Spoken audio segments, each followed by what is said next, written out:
All right, we went through this in the last slide. One of these I wanted to grab and to just pull off of here is this number, which you remember is the lambda value up here, right? So the lambda for the interaction is this 0.908068. All right, I just want to make sure we grab that for a second. I'm just going to write it right down here in the middle. So our lambda for our interaction term is that number, 0.908068. Right, that's our lambda value, and the 8 looks bad. Let's see. 8. Okay. I also want to grab the S value, which is 2. So this S here is also 2, so let's keep that in mind. And then let's sort of go forward. So once we do the test, we can get our F value, we can test it. We can do, I mean, in this case, this F is really small. I'm going to guess, without doing a test, that's pretty, it's not going to be significant. All right, because it's got to be at least over 1 to even consider it. So we can look up a critical value with 4 and 22 degrees of freedom, and if this were something larger, I might test it out and see if it was significant. It doesn't look like it is. But once I do this, I can still think about things like eta squared and partial eta squared. Or if you remember, eta squared is basically looking at the percent of overlap for a variable when it's in the mix. So if you're doing a interaction term or like a factorial ANOVA like this, the eta squareds are going to be pretty small because it's going to be every effect relative to the entire variability, which includes the other effects. So if I'm doing the interaction, the denominator is going to include the effect for the main effects and for error and everything. Or with partial, the partial tries to treat every effect as if it was a one-way ANOVA without anything else involved. So it looks at only the effect over that effect plus error. So you should get, these values should be somewhat larger. So think about that for a second. So for this, it's going to be, since it's going to be 1 minus our lambda, it's just going to be 1 minus this number, 0.908068, right, which is going to be pretty easy to solve for.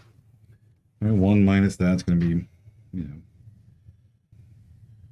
1 minus 0.908068 is about 9%, 0.092. Okay, so we're roughly getting a 9% overlap in variance. Also down here, this is not going to be 1 minus that same number, 0.908068 raised to 1 over 2, since S equals 2. Basically taking the square root.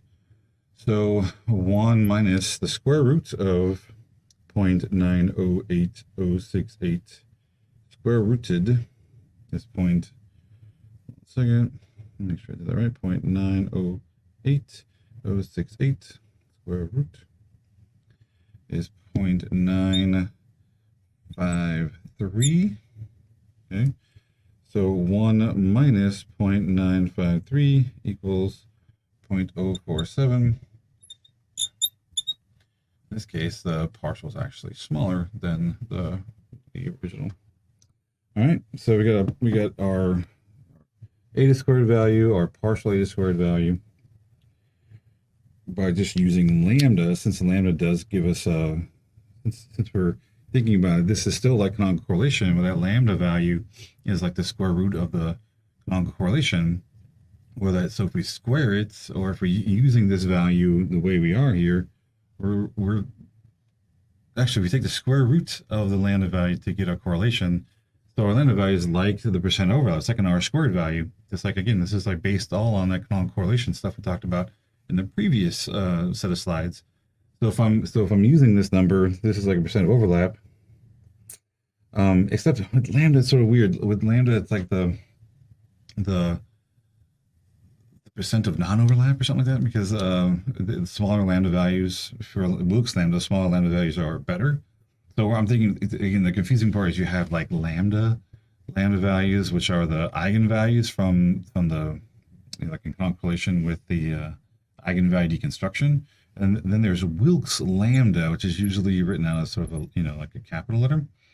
So these lambda values are more like the, the percent of overlap. Wilks lambda then gets converted over to where like this, it's almost like a percent of non-overlap, right? It's almost like the smaller the value, the better.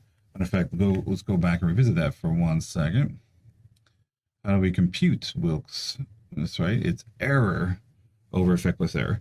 That's why we're taking 1 minus this number to get a percent of overlap. This is really looking at the sort of percent of non-overlap.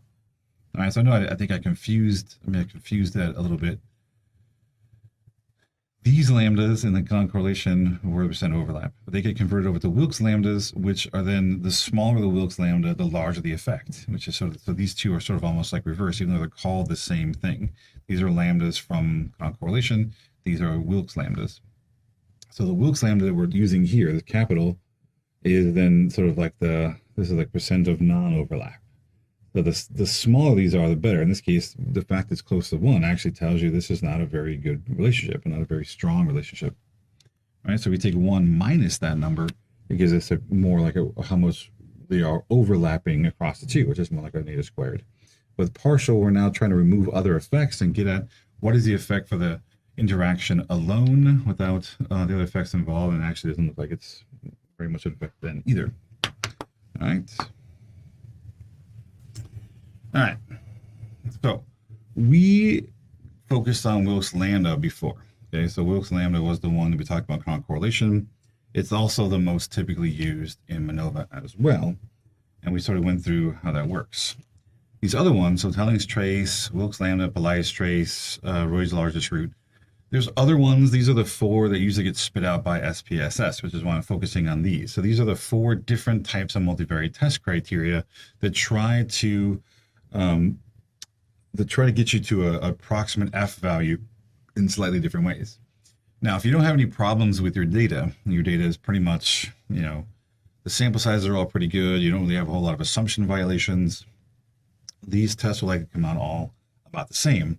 Their values won't be the same, but I mean the test statistic, like the probabilities, if they're significant, that kind of thing, will likely be very similar, if not exactly the same. It's only when you start to have problems, with assumptions, your sample size is not quite, equal across your groups. You have linearity problems or multicollinearity issues like that. You have violations of homogeneity variance. So those things are going to start to drive these to be separate because they're functioning under slightly different assumptions, except for Roy's, which is just sort of on its own, doing its own thing. For the most part, Hotelling's, Wilks, Pelias sort of look at an overall effect. They're looking at sort of, is there anything going on anywhere? So it's really combining over multiple dimensions. Remember with non-correlation, and again, we'll come back to it in indiscriminate function, that there are different dimensions in which the groups can be, or the DVs can be combined to make the groups different as possible. Well, Roy's, as its namesake says, is looking at the first largest dimension, the largest root from that eigenvalue deconstruction thing. It's actually looking at just the biggest one. The other ones are sort of taking more of an overall view of it, almost like an average across all of them. Is there anything anywhere? And as long as there is, great, we can move on to univariate stuff. Roy's is going to take just the largest one, which makes it function a little differently. It's almost like it's a little bit rogue. Sometimes this one will be significant when the rest aren't. Sometimes these will be significant, this one isn't. So you don't see Roy's largest root, the one chosen as the test statistic very often, if at all, but you will see the other ones used for different reasons. So when you have only 2 levels, you're, for an effect, S equals 1, and all the tests should be identical. There's not going to be any differences because Roy's largest root, there's really only one way. There's only one dimension. So because there's only one root, they're all looking at the same information. So you're going to get identical tests across them, barring any drastic violations of assumptions or something like that. You're going to get the same exact results. When there are more than 2 levels, the test should be nearly identical. This is not always the case. So as you add more groups or add more IVs, so you're getting multivariate or not multivariate, you're getting factorial effects, right? So you're getting like main effects and interactions. When you start to have those, you're going to start to get different results for the main effects. Because remember, you're going to have a test for the main effect. You're going to have a test for the interaction. these tests will start to differ, especially the more you're getting violations of assumptions, and the more that the sample size starts to differ. So when do you use which? Okay. When there are more than two levels, there are multiple ways in which data can be combined to separate groups. Right. So one dimension separates group 1 from groups 2 and 3. A second dimension separates group 2 from 3. Right, there's different ways in which the DVs can be combined to try to make these groups different. And because there's multiple dimensions, there's multiple ways to test multiple things to do. Unlike canonical correlation, we're not really interested with MANOVA in trying to drill down on the number of significant effects. So we just want to know that the significant effects exist. So we tend not to go into very deeply into it. If you want to know how many dimensions and how the DVs are being combined, you can do that in discriminant function. And we'll get to that very soon. So discriminant function is an alternative you can use if you really want to know exactly which things are being weighted to make groups 1 group different than groups 2 and 3, that kind of thing. You can actually do that. With MANOVA, generally we don't. We just want to get, are there differences? If yes, then we can go on to looking at the univariate effects for each DV. All right. Wilks, Hotellings, and Pillai's all pool variance from all the dimensions to create a test statistic, right? So it's basically averaging over everything. It's saying, look, I don't care about testing individual dimensions. I just want to pull them together and look to see if there's anything anywhere that's significant. Roy's largest root only uses the variance from the dimension that separates the groups the most, the largest root, the largest dimension, and that's why it has that name, and so it has the biggest difference. All right, so these ones pool together, this one doesn't, and that's why you get some different results depending on if you compare Roy's to the other ones. They sometimes differ by quite a lot. There are various formulas for each of these where, just like with our Wilks from before, let's back up 1 second to see going back to slide 42. This was our lambda, right? It was error over effect plus error, and these were determinants. Right, so we're getting the determinant of the error of the S matrix for error, and we're adding together the S matrix for effect and error, taking the determinant of that and dividing to get a sort of, it's almost like, again, like a 1 minus r squared kind of setup where we're getting at the percent of non-overlapping variance. We're looking at the error. Okay. And again, Wilks value numbers that are smaller generally create larger F values. So that's why this sort of works out that way. The other ones are set up the same or similar way, where we're looking at things like E is the S matrix, the S for error matrix. I'm just sort of using a shorthand here, so I'm not writing all that, but E refers to the S for E matrix. H refers to the hypothesized matrix. So this could be the S for one of the main effects, could be the S matrix for the interaction. Whichever thing you're testing, the H is the hypothesized effect you want. So for instance, Wilks lambda is the determinant of the S for error matrix divided by the S matrix for the hypothesized effect. And it could be the interaction, could be one of the main effects, plus that same matrix for the error, the S matrix for error. So what we're doing is adding those together, taking the determinant of each and dividing. It's the ratio of error to effect plus error. So it's analogous to 1 minus r squared. It tends to be middle of the road. That's the term I think even Tabashkin and Fidel use. It is middle of the road in terms of how conservative, liberal it is as a test. Right? So it's not too conservative, not too liberal. That's why it's the one I think it gets used most often and sort of in the middle. Okay. Well, telling trace, the one thing you can tell it's no longer a determinant we're getting at. We're actually taking the hypothesized matrix, dividing it by the error matrix, and then taking the trace of that matrix, basically taking this times the inverse of this if you're dividing, right, to get a C matrix. And there's actually a table you can look up where you can convert C into F values, and it's the most analogous to an F test because it's the hypothesized variance, or sum of squares and cross products matrix, or the hypothesis over the error, right, over the S matrix for error. So it's directly taking a hypothesized variance over the error variance. In this case, the hypothesized sum of squares and cross products matrix over the error sum of squares and cross products matrix. Once you get that, you're taking the trace, so that you're summing up the diagonal of that matrix, and you're getting a single number that you can look up and then that'll convert it over to an F value, and then you can actually figure that out. This is a very liberal test, meaning that you're going to find significance potentially when other of these tests don't, right? So when Wilks says it's not significant, it's very possible that Hotellings might actually find it to be significant. Then you got Pillai's trace. The Pillai's is sort of the opposite of Wilks, and it's the hypothesized matrix over the hypothesized and error matrices added together. And again, when you're seeing divide, think, oh, okay, I'm multiplying by a transpose. These are matrices. So it's the S matrix for your hypothesized effect over that same matrix plus the error, S for error matrix. This is analogous to an R squared. It's like the effect over effect plus error, which is generally what the R squared, I've kept it R squared. It's very conservative, meaning that it's much tougher to get a significant effect using Pillai's.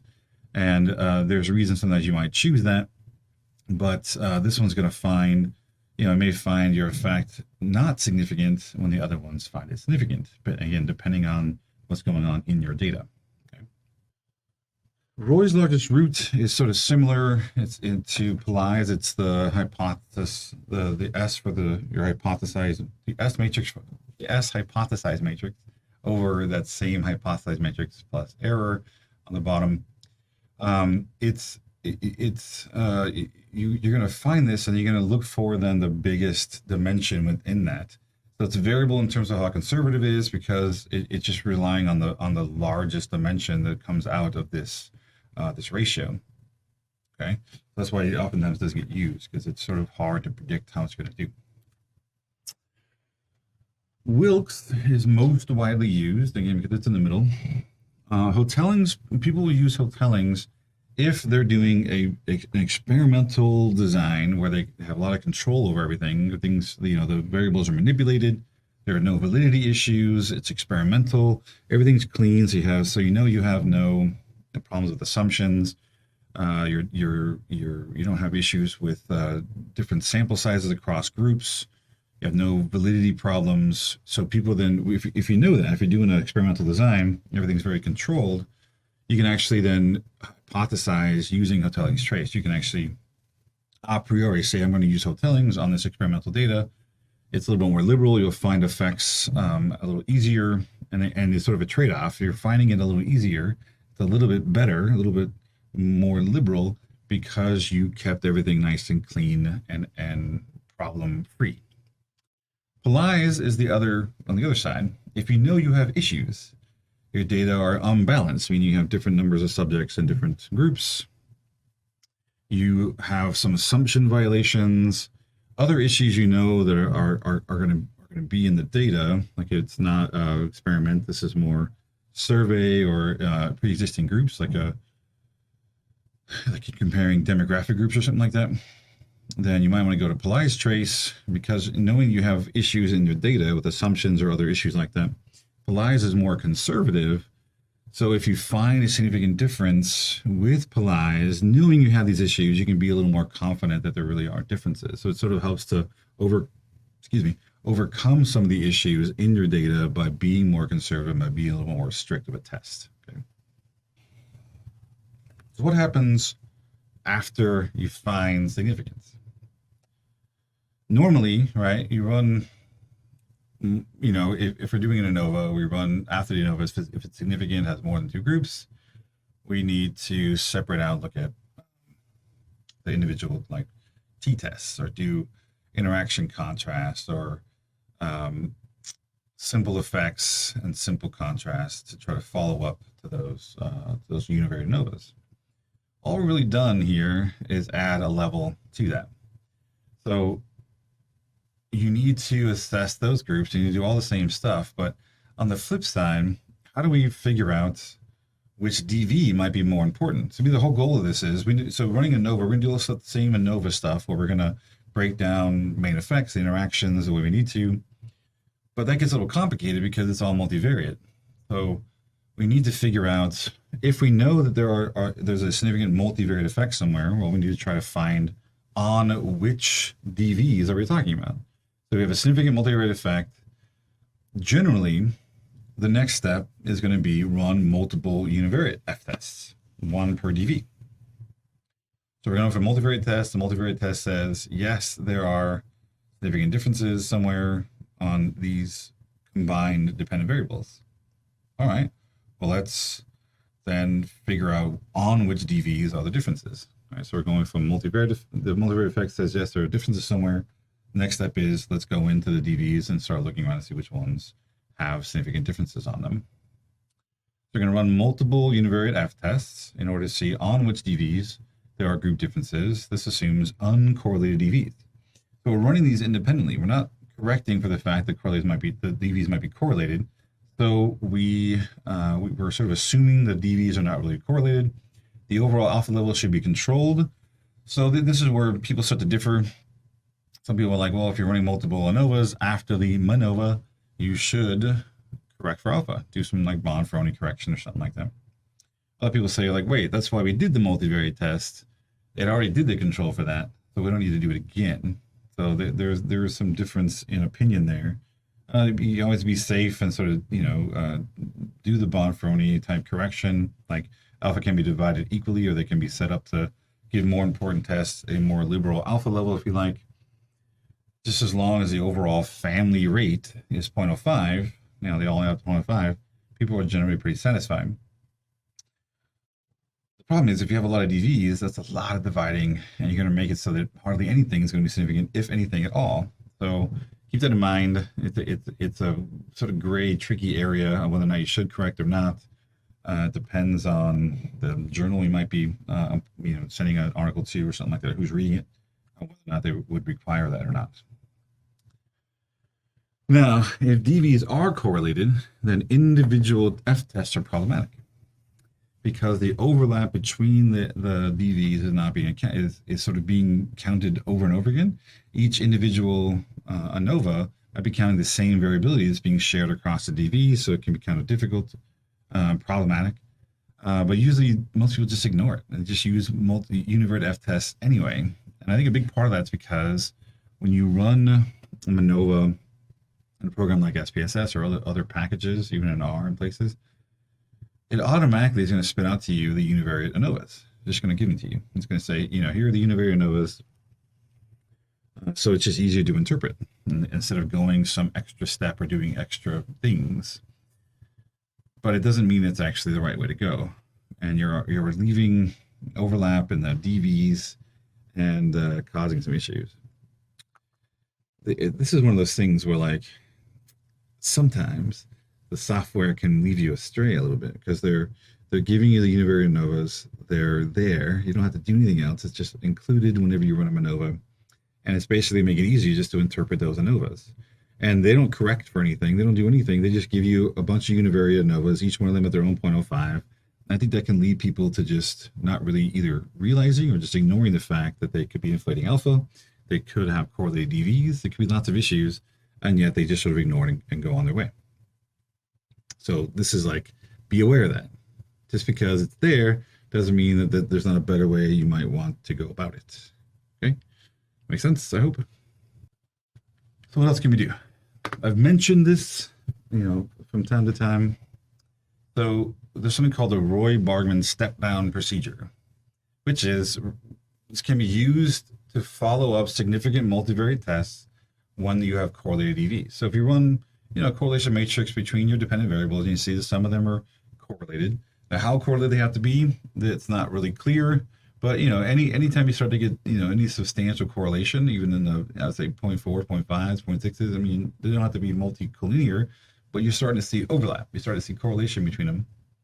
You may want to use the Bargman as an alternative to the multivariate analysis altogether. You may want to do just do this instead, or at least when you run the multivariate tests, to do this as your follow-up instead of just univariate ANOVAs. This will help you to sort of tease apart which DVs are really more important than others while removing all the overlap. So what's the procedure? Actually pretty easy. It sounds a lot fancier than it really is. So you're going to pick the theoretically most important DV. And that means the one you think is either going to have the biggest differences between the groups, the one that's theoretically more important to you as the researcher, that's in your field or whatever it is, but it could be the one that you expect is going to get the largest effect. And you're going to run it as a univariate test. You're just going to do that DV in first by itself. You probably already have that in your output, as SPSS and other programs will just spit it out for you. Next, in terms of theoretical importance, you're going to bring in the next DV. So the next DV, DV2, in terms of theoretical importance, is then analyzed using DV1 as a covariate. So the first DV was in by itself. Now we're going to take that DV, we're going to make it a covariate when we bring in the second dependent variable. So we're going to run that as a covariate. This controls the relationship between the two DVs. All right, so next you bring in DV3. You now have DV1 and DV2 as covariates. You can see this is going to keep going. DV4 is going to have DV1, DV2, DV3 as covariates. DV5 will have DV1, DV2, DV3, DV4 as covariates. So each dependent variable goes into the model as a covariate for the next variable you add in. Okay, and you can then test it.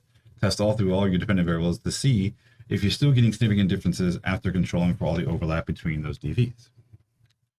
The other approach, if you know that your dependent variables are correlated, the other thing you can do is to run a discriminant function analysis. And this is a bit backwards because we haven't talked about it yet. It's like coming up. I think it might even be the next topic, one of the next topics.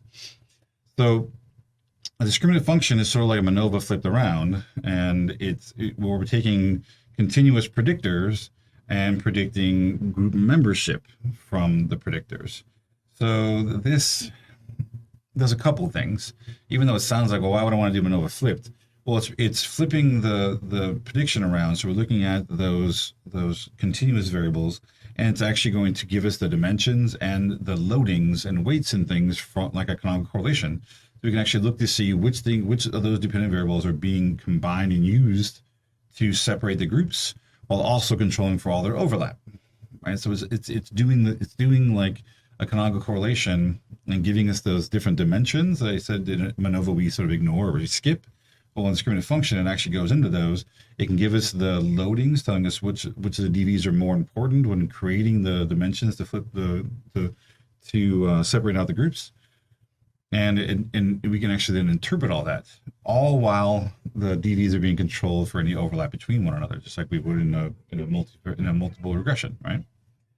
So if we use this as a follow-up to MANOVA, it will give us relative importance of each DV in predicting group membership, and sort of in a multiple regression sense, sort of removing any overlap between them as predictors. So even though I'm saying it's MANOVA flipped around, it really is just MANOVA. Discriminant function and MANOVA are really using the same mathematical process, the same approach. This discriminant function analysis tends to be more interested in how those dependent variables are being combined to differentiate the groups, and that gives us more information, especially when it comes to separating out variance and dealing with overlap between correlated dependent variables. So it's one way you can do that, and it'll make more sense when we get to that chapter and talk a little bit more about that. But it can be used as a follow-up to MANOVA to try to disentangle those dependent variables. Now, we can also think about things like comparisons and trend analysis with the significant multivariate effect followed by a significant univariate effect. And you have more than two groups, then you need to do things like simple effects. You need to do marginal comparisons where you compare the main effect groups to each other. All the things we would do in an ANOVA, we need to do here if we find a significant effect on any or all the DVs. Each DV with a significant effect, we need to go through and try to tease that apart to find out exactly which groups are different from each other on which DVs. And it's very possible that you can have groups that are, let's say groups 1 and 2 are different on DV1, but it could be groups 4 and 5 that are different on DV2. So depending on which things you're looking at, you may get differences that appear in different places in the groups, depending on which DV you're looking at. Because we have multiple DVs, it can be all over the place. Okay.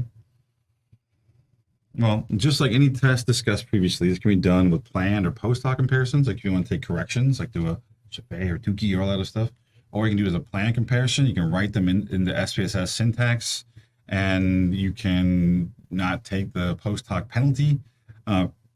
Just test the degrees of freedom to get a Chaffee adjustment. You can do all the same stuff we would do as a univariate test. It's just you're doing them multiple times because you have multiple DVs.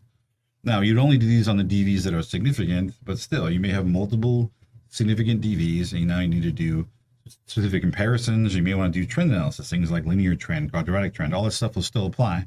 But it's sort of rolling back to now to what we talked about in previous courses like 485 or even back in 320, where we're trying to pull apart differences of groups on DVs. It's just you have more DVs now where that's possible. So one thing I want to mention before I sign off here is just in the general scope of things. Whenever running analysis of variance, right, we would do like an ANOVA, right? This is, you know, it's done in ANOVA. You do an ANOVA. If, let's say it's just a one-way ANOVA, or whatever ANOVA you have, doesn't matter. Whether it's a one-way, a factorial, whatever. If there is a significant effect, if this is significant, right? If you have a significant effect, well, now you need to do, if it's significant, you need to do comparisons, which can be, you know, like it says here, planned or post hoc.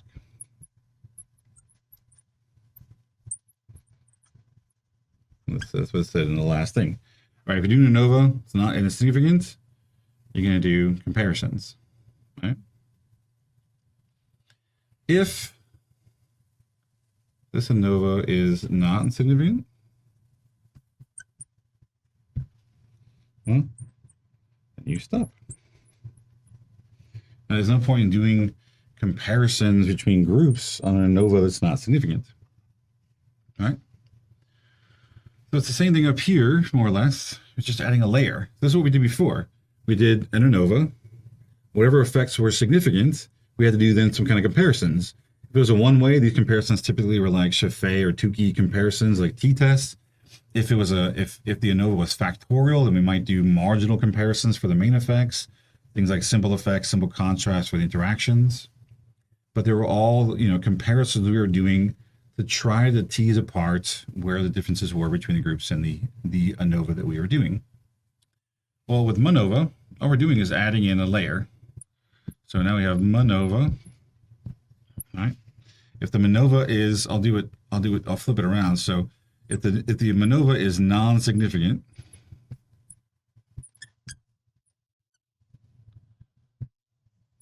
stop.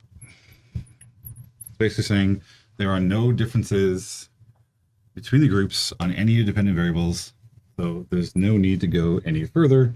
MANOVA is basically saying, hey, there's no hope. Now, there's no hope when you're controlling for all the dependent variables, all the groups you might have, trying to keep alpha 0.05. With all that in mind, there are no significant differences according to MANOVA. That's whether it's a one-way MANOVA, whether it's a factorial MANOVA, whatever it is.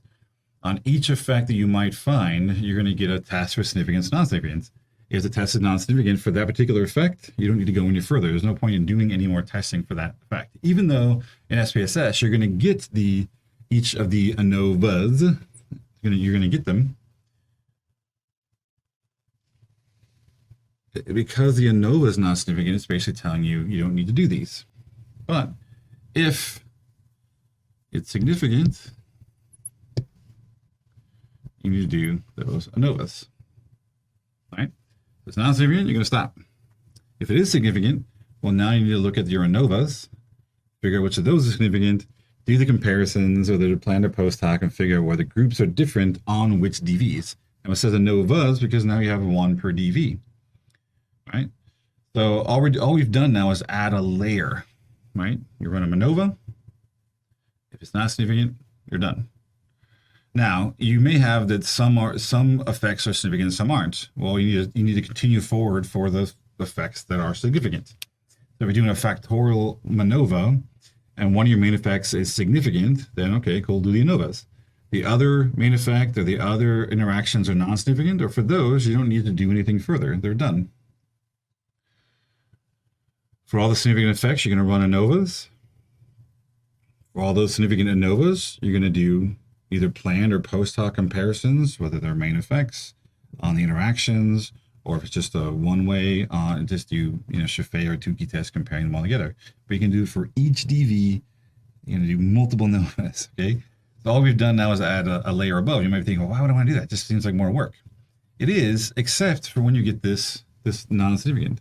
Instead of running multiple univariate ANOVAs, testing through all that stuff, looking through all things, trying to control for all the alpha level, it's telling you, look, there's no luck. You're not going to find anything significant there. Or if you do find something significant there, you might just be capitalizing on chance and probably shouldn't interpret it anyway. So once you get that non-significant thing, you can stop. It's just that if it is significant, it tells you to go forward. And yes, it is making more work because now you've figured out, okay, multivariately there is significance. Now I got to do more steps. But it tells you for which effects to do that for, and it does help to sort of to guide you in which direction to look for those differences.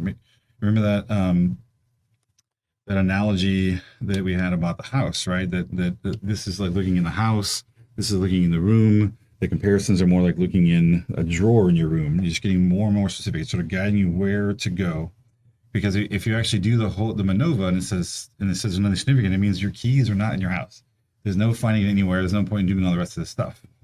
This is a way of sort of guiding you down to which specific comparisons you really should be looking at, which ones you shouldn't, which ones aren't necessary. If there's anything non-significant you don't need to look at. All right, hope that all makes sense. Hopefully this makes sense to sort of the flow of things. Start with the MANOVA. If there's significant things, go to the ANOVAs. If any of those significant, then go to the plan comparisons and try to figure out where the group's different. Okay, that's it for MANOVA. Moving on to other things, starting with the next lecture, which are already up, I believe, going forward. And that's it. Take it easy.